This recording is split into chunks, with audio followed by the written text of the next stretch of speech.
नमस्कार मित्रांनो, मी गंगाधर तितिरमारे. महाराष्ट्राच्या राजकारणाला हादरवून सोडणाऱ्या एका बहुचर्चित हत्याकांडाचा तब्बल 20 वर्षांनंतर निकाल लागलेला आहे. पवनराजे निंबाळकर हत्या प्रकरण एक असं प्रकरण ज्यामध्ये राजकीय वेर, आरोप, प्रत्यारोप आणि न्यायालयीन लढाईत तब्बल 2 दशकांची कहाणी लागलेली आहे. आजच्या व्हिडिओमध्ये जाणून घेऊया की नेमकं 3 जून 2006 रोजी काय घडलं, या प्रकरणात कोणावर आरोप झाले आणि 20 वर्षांनंतर न्यायालयाने काय निर्णय दिलेला आहे.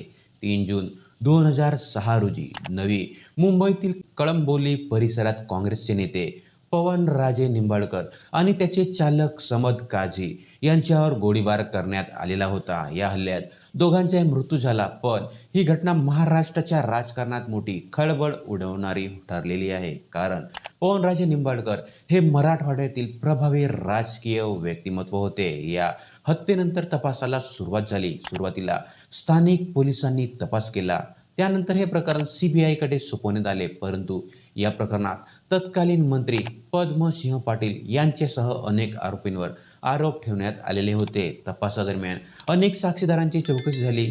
या प्रकरणातील माफीचा साक्षीदार आणि त्याची साक्ष हा देखील चर्चेचा मुद्दा ठरलेला होता. मात्र एवढ्या मोठ्या प्रकरणाचा निकाल लागायला तब्बल 20 वर्षाचा कालावधी गेला. या काळात अनेक सुनावण्या झाल्या, कायदेशीर प्रक्रिया आणि पुराव्याची तपासणी झाली. पण 20 वर्षे लोटल्यानंतर एखाद्या कुटुंबासाठी हा काळ किती कठीण असेल याची कल्पना करणे अवघड आहे. पवनराजे निंबाळकर यांचे पुत्र ओमराजे निंबाळकर यांनी अनेक वर्ष या प्रकरणात न्यायालयाची अपेक्षा व्यक्त केलेली होती.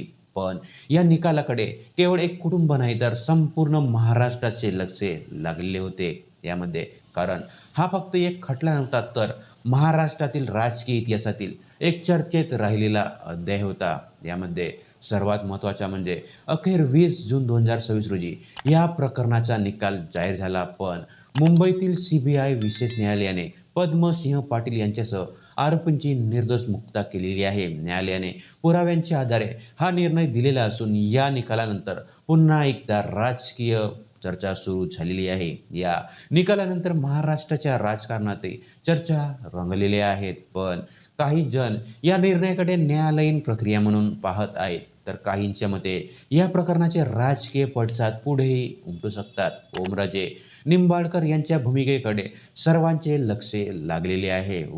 तर मित्रांनो, तुम्हाला काय वाटते या निर्णयामध्ये?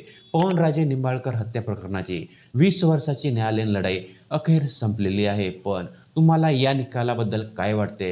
कमेंट्समध्ये तुमचं मत नक्की सांगा. अशाच महाराष्ट्रातील मोठ्या घडामोडींसाठी चॅनलला सबस्क्राईब करायला विसरू नका. तोपर्यंत भेटूया पुढच्या व्हिडिओमध्ये. तोपर्यंत धन्यवाद.